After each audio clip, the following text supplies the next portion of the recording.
Hello and welcome into the Sporting Pod. Along with Mauricio Ruiz, I'm Cole Pemper. Tony Allegretti is on assignment, but we will hear from him coming up in just a bit. Today on the pod, the USL Championship final is set, what to watch for on Saturday, if you're listening before Saturday, and what Tony learned at the Eastern Conference Finals in Charleston. Plus, UNF wins the A-Sun and qualifies for the NCAA tournament. We take a peek at college soccer. Reminder, we are fed by The Bearded Pig, locally owned and operated with locations in San Marco and Jax Beach. Make sure you swing by The Bearded Pig for great barbecue and great times. This is where we would insert a Tony snort, oink, right here. But, Mauricio, let's talk about the USL playoffs. Down to 2, Colorado Springs, Switchbacks, and Rhode Island FC will face off at noon Eastern time, which is a 10 a.m. kickoff in Colorado Springs, by the way. We can talk about that. On Saturday, it is on CBS, the big network. Earlier in the playoffs, Colorado Springs defeated Las Vegas Lights 1-0 in the Western Conference Finals. Rhode Island upset Charleston 2-1. Nobody in the USL bracket contest in the entire country got the playoffs all right. I don't know if anybody got this matchup. I'd have to go back and check. But this was a fairly unpredictable playoffs, and we come down to it with two teams who, at the beginning of the year, you might have thought Colorado Springs, maybe. I don't think anybody would have thought Rhode Island would be here as a first-year team in the USL Championship. Well, certainly not how Rhode Island began their season. As a reminder, they are a brand-new franchise team that just put together a whole organization. They kicked off their first game. They're building their stadium. They're currently playing in a temporary facility. They did go out and spend a quite impressive amount of sums, and they built together a really good roster to compete. But that's easier. That's great on paper, but to actually come to fruition the way that he has. And they had a really tough route in the playoffs. I mean, they beat some of the big teams in the 11, at Lou City, at Charleston Battery. So to make it in and to actually go on the road and win those 3 games, now they got to go on the road again at Colorado Switchbacks and win that game. Certainly, probably the best story out of the USL Championship this year, and really a high benchmark for a new franchise coming in. And I want to talk about that because with other new franchises, including in the future Sporting Jacks, beginning to play in the USL Championship, I wonder how much this is going to change. In most leagues, it is, adopting best practices. It worked for one team. Why can't it work for us? So how much do you think this season for Rhode Island is going to impact the way that teams look at building rosters or expectations of competing in their first seasons? Well, if you look at roster building in a vacuum, it's going to make a lot of people move towards that. The beauty of Rhode Island is that they're not just a roster. So speaking and getting to know the organization a little bit more, they're one of the ownership. Part of the ownership group is Brett Johnson that came from Phoenix Rising, that built Phoenix Rising to what it is. So he knows that it's more than just putting the money on the field, which obviously as an ownership they did, but it's building the infrastructure around it and building the right technical staff, support staff, and everything else that goes alongside of it. If off the field was a mess, it doesn't matter how much money you put on the field; it's going to be a limited success. But they did put together as best as they could in a brand new team with a new year, a really good infrastructure around it. So knowing that a little bit more as an insider, it does make a lot of sense that they are where they are. But if you just look at building a roster in a vacuum and people try to replicate that, a lot of mistakes will be made. Certainly the two big signings for them were bringing in Albert Dikwa, who was the Golden Boot winner last year, and also J.J. Williams, who had been a terrific player and a goal scorer. So they brought in some guys who could provide some firepower, who knew the league. And I think that part of it is often overlooked with regard to additions for new teams. You have to have some experience dealing with the league and the style of play and the travel and everything else. You can't just start pulling players from other leagues who don't understand the way that the USL Championship operates. Well, certainly. And if you remember, the very first signing they had was a goalkeeper. Mm-hmm. So they really prioritize where to spend a large amount of their money and prioritize signings. Obviously, timing comes into that, who's available at that time. but they signed a veteran Spaniard goalkeeper that allows them to play the way they want to play. And what I love about what they're doing in Coach Cano, which is a first-time head coach, by the way, he's been in the MLS system for a long time. He's an experienced player and an experienced coach. But to be a first-time head coach on a first-time team, on a new franchise, there are a lot of ifs and a lot of first-timers there. But what they did really well is that they developed a profile of players that they're looking for based on how the coach wants to put the team together on the field. So it's not like they were just making it fit or however it was. No, they said, we're going to get a coach. He's also their technical director. They build a system of play. They build a profile on how they want to build a roster, and they went out to get the players that could fit that profile. Very systematic about it, and it has certainly paid off. So again, noon on Saturday, it'll be Colorado Springs hosting Rhode Island at the highest elevated pitch in North America. There in Colorado Springs. We'll see how things play out there if the altitude becomes an issue. We mentioned that Rhode Island upset Charleston as part of their path to the finals. Tony was in Charleston for that game, and I asked him to comment on his experience of heading up there and experiencing a conference final in the USL Championship. Yeah, thanks, Cole. So I made the sort of command decision on Friday night that the next day I would get up and go to Charleston and watch the Eastern Conference Finals against Rhode Island. There were still a couple tickets on sale, so I went ahead and got them. It's not the greatest drive. In fact, when you get off of 95, you still got another, almost hour and a half. And I'm thinking to myself, man, this better be a good match. And it was. It was really good. Rhode Island is cooking. They are absolute monsters. Their back line is as good as I've seen. I think they could contend beyond the USL Championship if they keep this team together. It's a very, very strong side. Charleston had no answers for them. They really got manhandled. They did get one back after going down 2-0. But one of the main things that I was doing there is just checking out the atmosphere. I haven't been to a Charleston match in ages, so it's really a fun stadium, fun crowd. It was completely sold out by the time the match started. Really good environment. Super impressed with the Rhode Island fans. There was hundreds of them.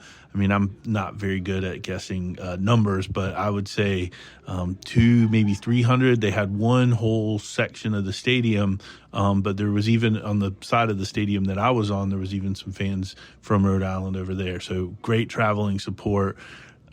Very amazing first year for those guys.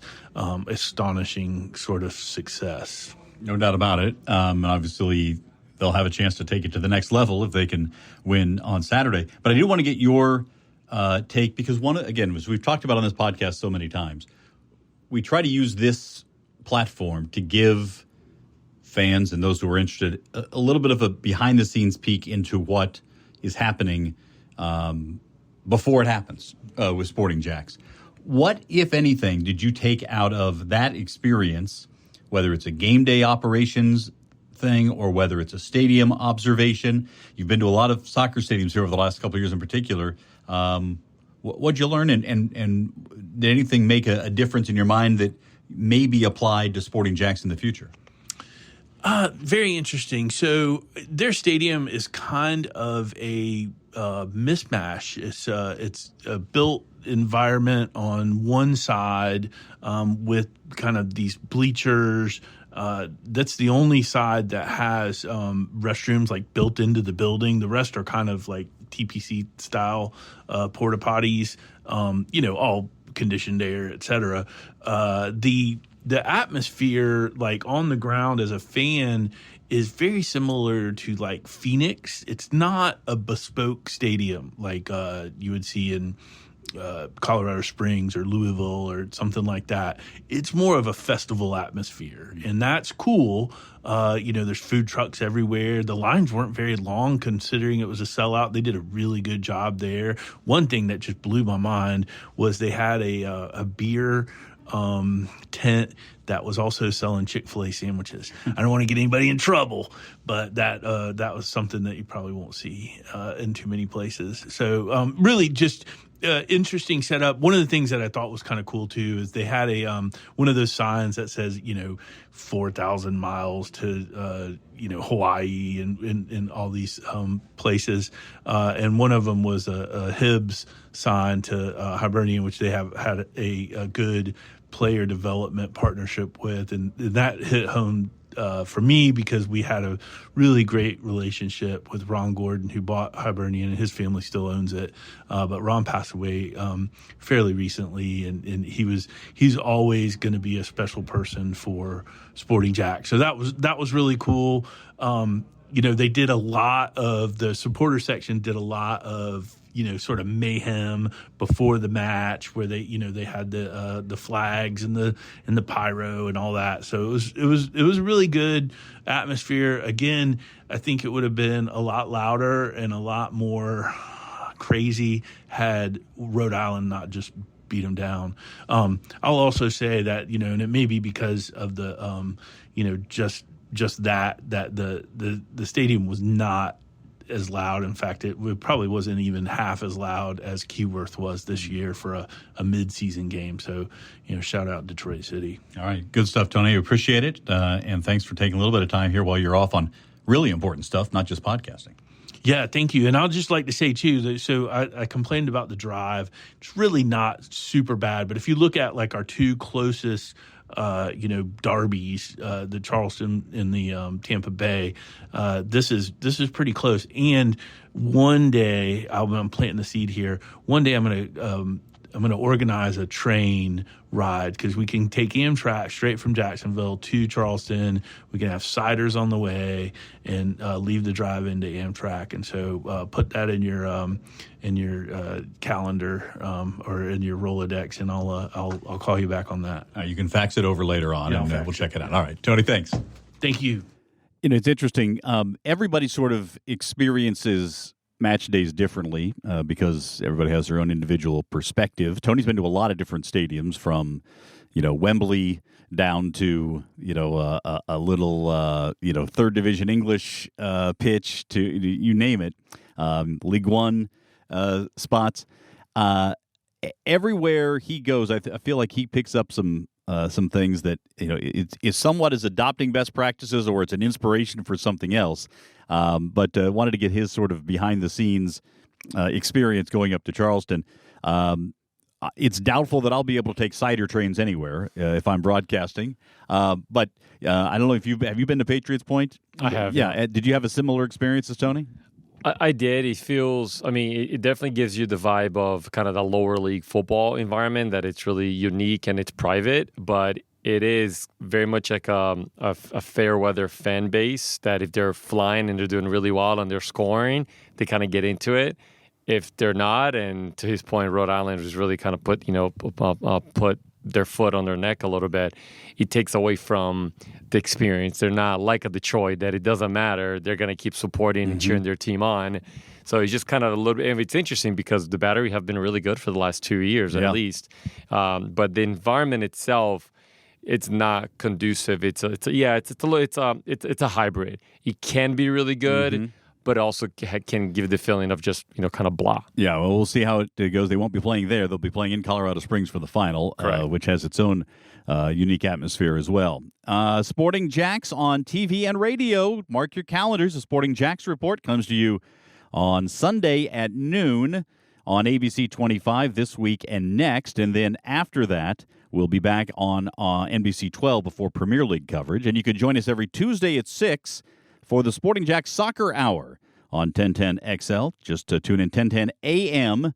You can also listen on demand or live at 1010XL.com. All right, let's talk a little bit about the UNF. The Ospreys won on PKs and beat Central Arkansas in the ASUN final to advance to the NCAA tournament. They will take on West Virginia, and that game is this evening as we tape this. So, by the time you listen to this, you may know what happened with UNF, but I don't want to necessarily be breaking down what happened on the pitch.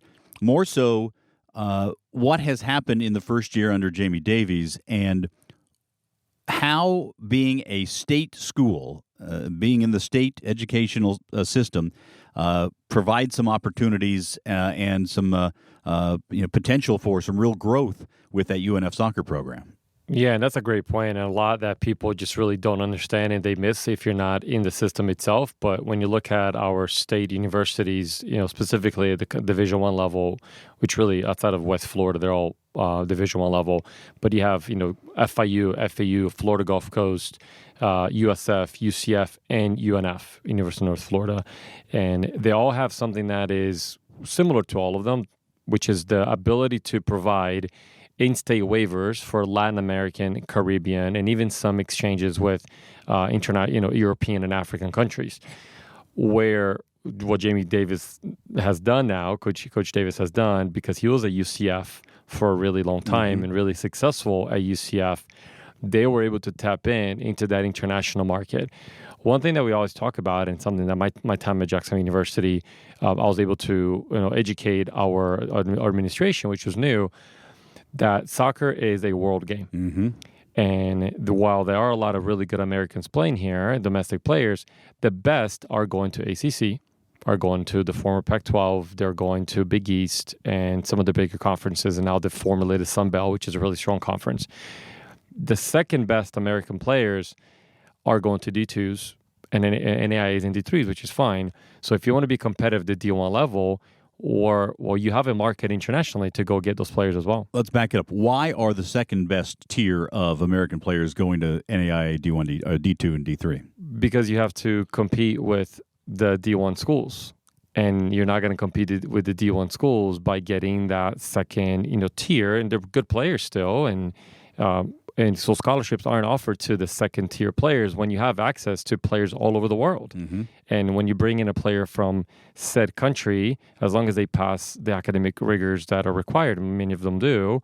But if you go to Germany, if you go to Scandinavia, England, obviously an English-spoken country, but even if you go to Central America and South America, there are a lot of really educated, high-level players and student athletes that speak English. They pass the English fluency test, and they're as good, they're as good, if not better at times, than even that top-tier American player, domestic player, certainly better than that second tier. So what Coach Jamie Davis has done, and really, if you look across all the other state schools in Florida, you'd be hard-pressed that today, FIU, FAU, UCF, Florida Gulf Coast, USF, about 25% of their roster are domestic players. Mm-hmm. And when I say domestic, not even Florida players. They will have some of them, because you do need to still, and there are some of them that you still have, you have access to, but it's limited. If you go to a UNC Chapel Hill, Wake Forest, Duke, they are getting the cream of the crop here domestically, which are really high-level players. That are players that are national team players on MLS Academy systems. So what he has done, which hadn't been done previously for various different reasons, not to say one is better than the other, he has stepped into that transfer market. And if you look at his team, their origin is not U.S. soccer youth, U.S. youth soccer. All right, I'm going to go down the roster, and I will mention countries or states if they're not from Florida, city if it's from Florida. When if you might, and I'm not even looking at it, but I bet if you see a hyphen there with another university, so he stepped into not only internationals but transfers. So Spain, Coastal Carolina transfer. There you go. California, Miami Beach, transfer from UCF. Orlando, transfer from Maryland. Norwich, England. Gainesville, that's a straight high school play. New York, College of Staten Island transfer. Brazil, Eastern Florida transfer. France, Georgetown College. Conyers, Georgia, that's a straight high school play. Naples, Florida. London. Vero Beach, Florida from North Carolina. Hokkaido, Japan from Dodge City Community College. Arizona from Gardner-Webb. Ponte Vedra is the local. Phoenix, Arizona from Grand Canyon. Panama City Beach. So you've got France. You've got Canada. You've got Valencia, Spain. So, again, the variety of where these players are being found is pretty impressive. Well, it's the trend that college athletics are going with the transfers. So he stepped into just really the trend that where it's going. Mm-hmm. And I was kind of in my finger as you were saying it. There were 4 true Florida kids that came through as 18-year-old freshmen stepping in. And out of the ones that you've mentioned, only one of them is playing as a junior, the young men from Gainesville. The other ones are on the roster, and they're good players, and they play some minutes here and there. But the reality is college athletics, since the NCAA opened up the transfer portal, and now last year they made it unlimited transfers. Some of these players are currently on Coach Davis' roster. If they're not playing, they've transferred in, they're going to transfer out, and he's going to be able to have the same access. So there used to be, and I think that's kind of where we need to kind of get used to in the recruiting, and whether we like it or not, it is just the new norm where you have the ability to build a roster. And some coaches will still will still honor that because that's what their administration wants, and that's fine. But today, if you want to be competitive in Division I athletics, you need to get with the program and need to be okay with the one and done. That doesn't mean you have to compromise values. You still have to go and identify the best people that fit your environment.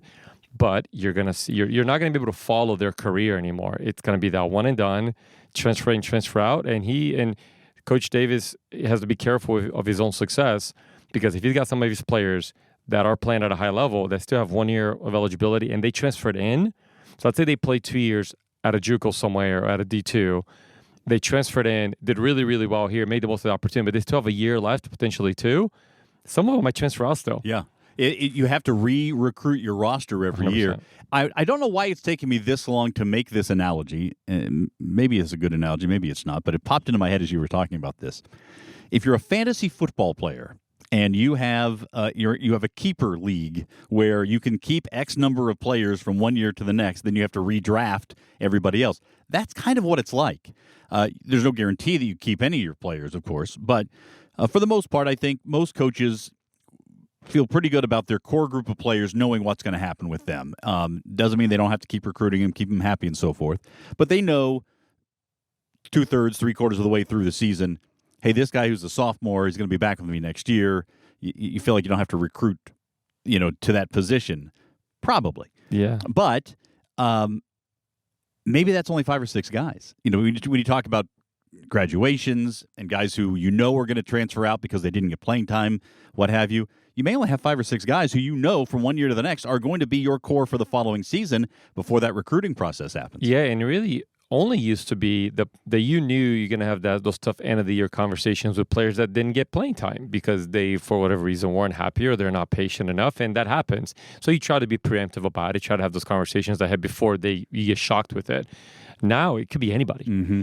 You could be the player that is the happiest on your team, but he wants to test his waters in "quote unquote" a bigger program, or the NIL money somewhere else. Right? Yeah. I mean, so I know I've talked to a couple college friends that I'll say, "Hey, how's your season ended?" I mean, I got coaches that went 14-5, made their conference final, lost in the conference final, and then because of their strength of schedule, didn't make the postseason. They didn't get an at-large bid, and they're wondering if they're going to get their roster back. Mm-hmm. And they just went 14-5 in one regular season, just lost in a championship game and didn't make it to the tournament. And now they're getting pressured from their players that, well, if I don't make the postseason, then I can't go pro. And then, so like now, to your point, you're having to re-recruit your entire roster. And you don't know from beginning to end which one is going to pop up in your office at the end of the season. So it's a bit of a stressful environment, and you might be a victim of your own success. Yeah. All right. We'll keep an eye on what happens in the off season with UNF and the other local schools. We remind you that you can become a member of Sporting Jacks. It's absolutely free. Just go to sportingjacks.com. Sign up there. You can get discounts on Sporting Jacks official club merchandise, invitations to exclusive insider events, chances to win special prizes and experiences. And you'll receive the Sporting Jacks email newsletter. Plus, you can place a deposit on your season tickets and receive first access to seats and a special limited edition Sporting Jacks founding member pin. Just go to sportingjacks.com. Let's wrap it up with the Premier League as we take a turn back and look at the return of the Premier League after the international break. And as we do, we see that Liverpool is on top, 5 points clear of Man City, who have dropped their last 2 matches, with Chelsea, Arsenal, Nottingham Forest, and Brighton all in the top 6. Mauricio, what game really gets your attention here this week? Well, the game that gets my attention is there are two, but Menu and Ipswich only because Menu is about to start in a new era, and they feel like they've been in new eras the whole time with Ruben Amorim, the Sporting Club Portugal coach. Had a lot of success there. Now he's coming over to the Premier League that we know. I mean, Erik ten Hag had a great time at Ajax, and he struggled in the Premier League. Mm-hmm. So there's no guarantees to success here. And then the other one is the Arsenal Nottingham Forest, because the sporting director has now moved over to the bigger kind of Nottingham Forest ownership group. So that's going to be an interesting just a storyline. Yeah, we'll see how that all plays out. The other match I think that's interesting, you got Man City and Spurs. Spurs are certainly capable of beating anybody on a given day. And with Man City's recent form, you wonder how that'll play out. That'll be the NBC game, 12:30 on Saturday. And then we'll have some Monday night football as well. Newcastle hosting West Ham, 3 p.m. Monday afternoon football at St. James Park. That's on USA on Monday. So we'll see how those games play out. When we started our coverage of the Premier League this year, we both picked a winner for the Prem. I think we both were with Arsenal. Arsenal has not gone up to the best of start lately. They've gone 4 straight without a win, 2 losses and 2 draws in that stretch, and now sit in 4th. The draw was against Chelsea last time out. The surprising loss was the 1-0 to Newcastle, draw with Liverpool, and then the loss to Bournemouth. So some surprising results in the last 4 for Arsenal. We'll see if they can turn things around and make a charge up the table. That'll do it for this installment of the Sporting Pod. Be sure to share this with all of your soccer friends and have them subscribe. We appreciate any reviews on the podcast platforms as well. And we'll be back again next week, being Thanksgiving. No podcast next week. We'll be back in 2 weeks with another installment of the Sporting Pod.